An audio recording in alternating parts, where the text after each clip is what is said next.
Following video details the contents of a Department of Defense document entitled Internment and Resettlement Operations, also known as FM 3-39.40. The document is 325 pages long and is signed by Joyce E. Morrow, Administrative Assistant to the Secretary of the Army. It was created in 2010, however, it's just been recently leaked to the public via the internet and can now be downloaded from multiple sources. In the description below, you'll find a download link for the document. I strongly encourage you to download it yourself and to verify everything that's being said here. The document outlines military procedures for internment and resettlement of civilians, and it describes the layout and the administration of these internment camps. It clearly states on page 38 that it applies within U.S. territory, and it specifically addresses the detainment of U.S. citizens, as is indicated by the identification procedures for new prisoners on page 146, which states that social security numbers are to be recorded alongside their photograph and fingerprints. Included in the list of organizations which may be involved in these internment operations are the Department of Homeland Security, FEMA, the Department of Defense, and the United Nations. On page 56, the document outlines the responsibilities of psychological operations officers within the camps, among which it states that a PSYOP officer develops and executes indoctrination programs to reduce or remove antagonistic attitudes and identifies political activists. On page 281, the document goes into more detail regarding the role of psychological operations within the camps, specifically in regards to pacifying the population and ensuring cooperation.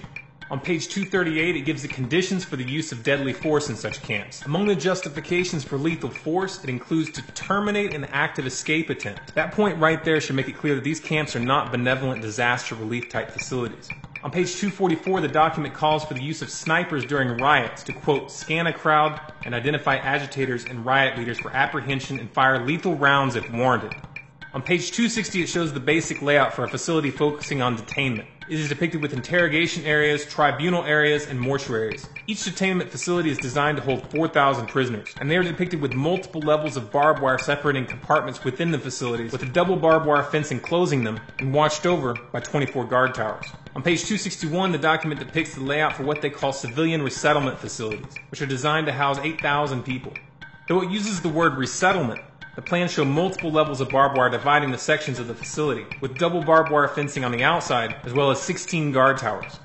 On page 262, the layout for facilities designed for what they call non-compliant prisoners is shown. These camps are designed to hold up to 300 prisoners, they have 3 interrogation centers, and are guarded by 13 guard towers. Now, if there's any question whether these plans are active or just theoretical, this should be settled by the fact that the U.S. Army has been running ads for job positions in these camps since 2009, and apparently, they're still hiring.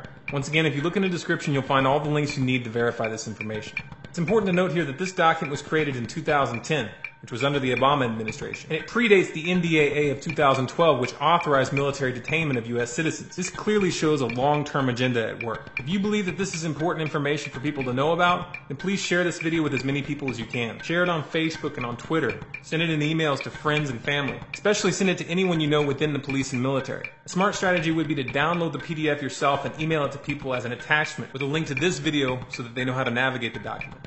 If you want more content like this, be sure to subscribe to this channel, Storm Clouds Gathering on YouTube. For bonus content, follow us on Facebook, facebook.com/Storm Clouds Gathering, on Twitter at Collapse Updates, and our website, stormcloudsgathering.com.